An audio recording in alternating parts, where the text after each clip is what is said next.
welcome back. I'm Di, and today I'm bringing you my January and February wrap-ups. Yes, I said January and February wrap-ups, and if you've watched any videos on my channel, you know I tend to have really long wrap-ups. So, being that it is a new year, kind of, I am going to try to not talk as much about the books that I read, because I fear that I give away too much when I do my reviews on video. My reading has slowed down a lot since the last wrap-up video I had posted, but yeah, I'm just gonna go ahead and get into it because I am just rambling on way too much.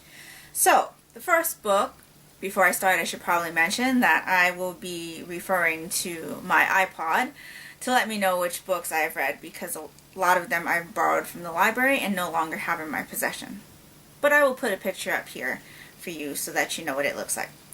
So the first book I finished in January was Rest Ye Murdered Gentlemen. This is the first book in the year-round mystery series, year-round Christmas mystery series by Vicki Delaney. This one was a selection for my book club, the first in a series Cozy Mystery Book Club, or hashtag Book One Cozies Club, for the month of December. I did not get it read in December. I finished it up in January. This one I really enjoyed. I had tried to read it the year before, so that would be Christmas 2016. Borrowed it from the library and I just never got to it. But I did get to it this year. I really enjoyed it. It made me wonder if there's a town like Rudolph where it's like Christmassy all the time. The main character owns a little trinket shop that sells, Christmas themed knickknacks, which I thought was fun. But yeah, it really got me into the spirit. I didn't know who the culprit was until the end. And I will be definitely continuing with this series in the future. So I ended up giving that one 4 stars. The next book I finished was If Walls Could Talk. This is the first book in the Haunted Home Renovation series by Juliet Blackwell. I do actually have a copy of this book. I own it, but I am lending it to my mother at this time, so I don't have it to show you. But picture here. I am a big fan of Juliet Blackwell's witchcraft mystery series, and so I thought, I'm just going to try another one of her series since I enjoy her writing so much, and this one was very enjoyable as well. I am glad to say this was also a selection for the Book One Cozies Club. This was the January pick, and unlike in the witchcraft series, our main character in the home renovation series doesn't realize that she has abilities. So in this one, she can see ghosts. Our main character is a contractor, and she is hired by a friend to renovate this house, and the friend kind of owns this house with a partner, and the partner dies by what seems to be a power tool accident. But it turns out that it's not, and the deceased avails himself to her, and this is how she realizes that she has the ability to see dead people. And so she starts investigating the crime. So this one ties into my day-to-day job in a way, so I kind of enjoyed that aspect of it, and again, it had that little paranormal kick to it, which is something that I really enjoy. This book did not disappoint, and I ended up giving this one 4 stars as well. Then I picked up Legacy of Kings, which is the first book in the Blood of Gods and Royals series by Eleanor Herman. This book I got as a lovely birthday gift from my friend Raul over at Latin Lector. He really enjoyed this book and thought that I would as well, and I'm happy to say that I did. This one follows a cast of characters, but I believe the main character or historical figure that's being portrayed in here is Alexander the Great when he was a young teen. This one I had a little bit of trouble getting into because the cast of characters is so large. I started off reading it visually and I just couldn't figure out who was talking and I couldn't remember like which characters belong to which pasts. So you get introduced to the characters and it just jumps and jumps and jumps, and so I had a hard time like retaining all of that information. But as we got more into the book, it was easier for me to identify who was who, and I also decided to listen to it on audio as well, which helped because there was a male narrator and a female narrator, and the voices were pretty distinctive, so that helped tremendously. So other than that, I thought this story was very interesting. There's lots of little roads and things in it. I will definitely be continuing on with this series. Thank you, Raul, for sharing this book with me, and I ended up giving this one 3 stars. Then I went on a little manga kick. I haven't read manga in a while. I feel like 2017 was the year of manga. Even like 2016 I read quite a bit of manga. But I kind of stopped reading altogether, and it was nice to dive into some manga again. So I picked up Fairy Tail, volumes 48, 49, and 50. This series follows our cast of wizards from the Fairy Tale Guild. And they go and do different missions and things like that. I do also watch this anime, but I have fallen behind on the anime. So when I started reading this series, I was ahead in the anime, and so it was like catch up with the manga. But now I am behind in the anime, and everything I'm reading in the manga, I have no idea what's happening. And I have to say that in volume 50, I was a little concerned with what was going on with our characters, because I thought, oh no, what's happening?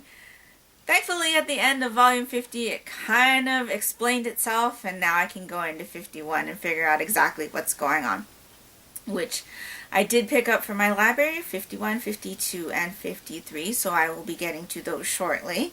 And I, again, am really enjoying this series. I ended up giving all of these volumes 4 stars. It's just super fun, really easy reads.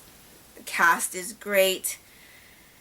And yeah, so from there I went to Black Butler, which is another series that I've been reading. Black Butler volumes 8 and 9. I forgot to say that Fairy Tail is by Hiro Mashima. Black Butler is by Yana Toboso. So Black Butler, I have watched the first season of the anime, but I haven't watched anything after that.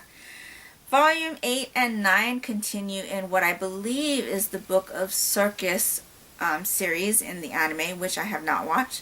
So again, all of the content that I'm reading is new. Very interesting story, and I'm really excited to get into Book of Circus once the storyline is done.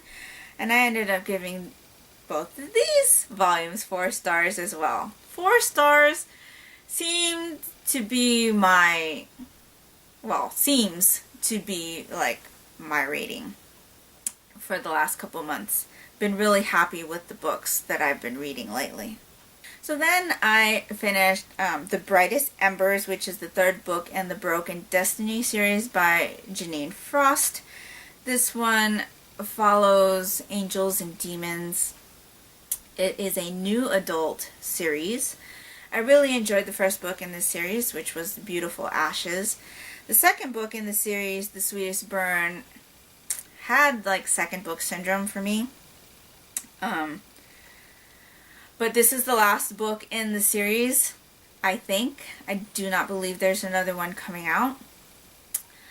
I enjoyed it, but I didn't enjoy this series as a whole more than the author's Vampire Huntress series, which is adult.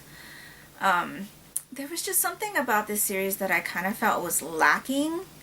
and I don't know exactly what it is. Especially in this third book, there was something very obvious going on that the characters were like unaware of, which irritated me a little bit, because it's like, how can you be so dense? Like, really? But yeah, it was a good story. I thought it ended well. It does leave room for like a novella, because there are some things that weren't explained that I think could get touched on. But yeah, an enjoyable series, and I ended up giving this volume 3 stars. The last book I read was Ninth Key. This is the second book in the Mediator series by Meg Cabot. I read the first book 2 years ago, I think. That one was called Shadowlands. And this follows the main character, Suze, and she's a teenager. Her mom is a single mom after being widowed. And she, in the first book, the mom remarries and moves Suze from New York all the way to California. So big culture shock there. And Suze has an ability. She can communicate with dead people. Do we see a pattern here? I already read a book this month, or in January, that dealt with somebody that's able to communicate with dead people. So yes, it's something that I like to read about, but yeah, this is like a teen version. I enjoy Suze as a character. She's very, I'm gonna do what I do and I don't care what anybody else thinks. Same thing with how she dresses, and I thought that was really refreshing.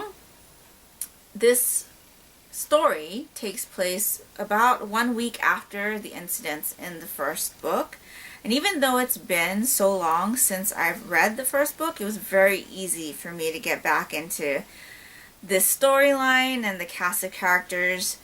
And so yeah, I really enjoyed this one. This one is a little bit more like teen, which kind of makes me feel old that I'm like having some eye-rolly moments with this one because of some of the things that she does or talks about. But I guess it's probably because I didn't like have those thoughts or say things like that when I was a teen, and I didn't experience any of that with my daughter as she was going through her teen years either. So yeah, even though there was some of that going on, I really did enjoy this story. In this one, Suze is confronted by a screaming ghost, and while Suze is trying to help this screaming ghost, Suze goes down a path that leads her directly to a serial killer. So yeah, I enjoyed this one. We'll definitely be continuing. I do have other books of this series sitting on my shelf. So after March Mystery Madness is done, I'll probably get into this one. But it does remind me of a teen version of one of my other favorite series, which I have right here. And it is What's a Ghoul to Do? This is the Ghost Hunter Mystery Series by Victoria Laurie.